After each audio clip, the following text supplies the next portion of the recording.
കഴിഞ്ഞ ദിവസങ്ങളിൽ BCCI meeting വിളിച്ചിട്ടുണ്ടായിരുന്നു. ക്യാപ്റ്റൻ രോഹിത് ശർമ്മ അതിൽ പങ്കെടുത്തിട്ടുണ്ടായിരുന്നു. മുംബൈയിൽ വെച്ചിട്ടാണ് മീറ്റിംഗ് നടന്നത്.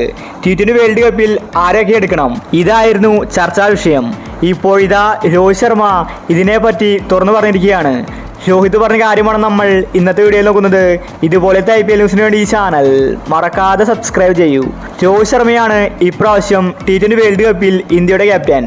ഇപ്പോഴത്തെ രോഹിത് ശർമ്മ അക്കാര്യം വെളിപ്പെടുത്തിയിരിക്കുകയാണ്.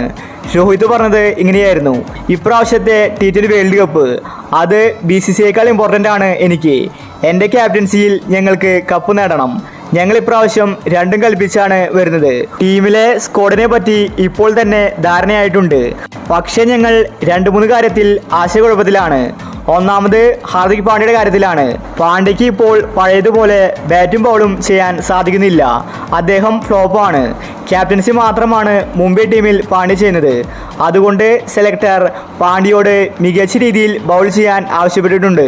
അവൻ വീണ്ടും പഴയ ഫോമിലേക്ക് തിരിച്ചെത്തിയില്ലെങ്കിൽ അവനെ പരിഗണിക്കില്ലെന്നാണ് സെലക്ടർ ഞങ്ങളോട് ആവശ്യപ്പെട്ടത്. ഞാൻ ഇക്കാര്യം പാണ്ഡ്യയുമായിട്ട് സംസാരിച്ചിട്ടുണ്ട്. അവൻ വീണ്ടും പഴയതുപോലെ സ്ട്രോങ് ആയിട്ട് വരുമെന്നാണ് ഞാൻ കരുതുന്നത്. പിന്നീട് ഞങ്ങൾ ആശയക്കുഴപ്പത്തിലായത് കീപ്പർമാരുടെ കാര്യത്തിലാണ്. T20 വേൾഡ് കപ്പിൽ 2 കീപ്പറെ ഞങ്ങൾക്ക് ആവശ്യമുണ്ട്.